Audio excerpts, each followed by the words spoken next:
Nous sommes très heureux de vous retrouver dans un nouvel épisode de Madina Institut.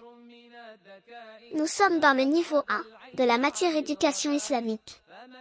Bienvenue à vous dans cette leçon. Dans le cours précédent, nous avions vu la deuxième réponse à la question pourquoi apprendre la religion? Parce que nous avons été créés dans un seul but, adorer Allah. Et parce que l'adoration a deux conditions, la sincérité et le suivi de la sunna, et que cette deuxième condition est possible uniquement en apprenant. Apprendre est donc nécessaire pour réaliser le but de notre création. Maintenant nous allons apporter la troisième réponse à notre question qui est « L'absence de science est cause de tout égarement ». Pour vous expliquer ce point, je vais vous citer la traduction d'un verset, puis la parole d'un compagnon du prophète que la paix soit sur lui, concernant ce verset. Il est dit selon le sens du verset, Noé dit, « Seigneur, ils m'ont désobéi et ils ont suivi celui dont les biens et les enfants n'ont fait qu'accroître la perte. Ils ont comploté un immense stratagème, et ils ont dit, n'abandonnez jamais vos divinités. » Mais qui étaient ces personnes pieuses qui ont été adorées? Un compagnon rapporte du prophète qu'il a dit concernant ce verset, il s'agit des noms de gens pieux, parmi le peuple de Noé.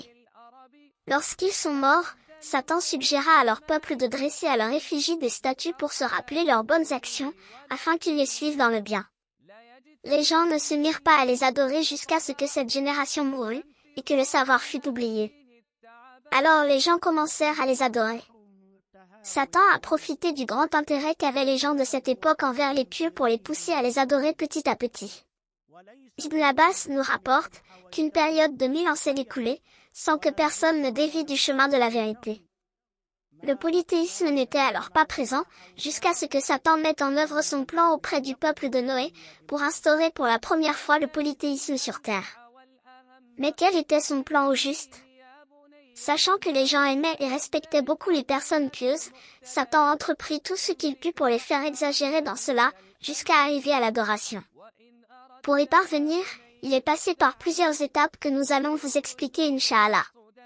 Comme vous le savez, Satan avance pas à pas, étape par étape, petit à petit, pour nous égarer.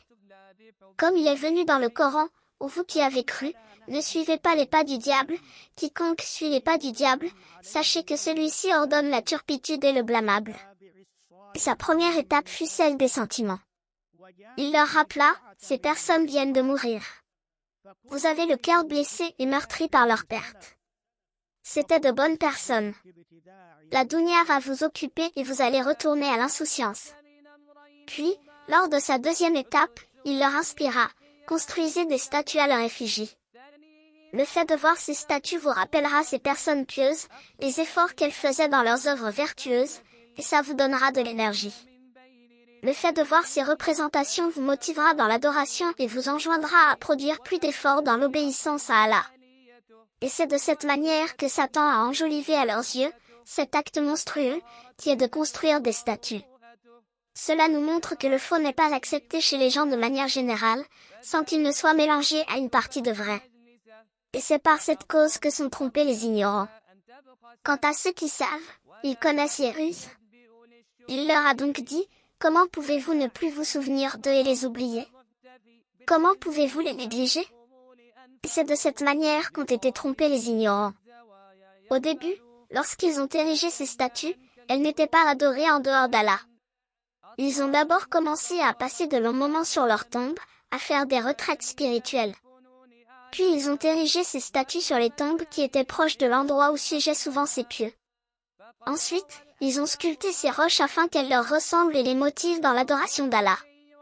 Puis, lorsque la génération de ceux qui savaient pourquoi ils avaient fait ça est morte, est venue une nouvelle génération, qui ignorait, elle, à quoi servaient ces statues et pourquoi elles avaient été érigées. Alors ils se sont mis à les adorer.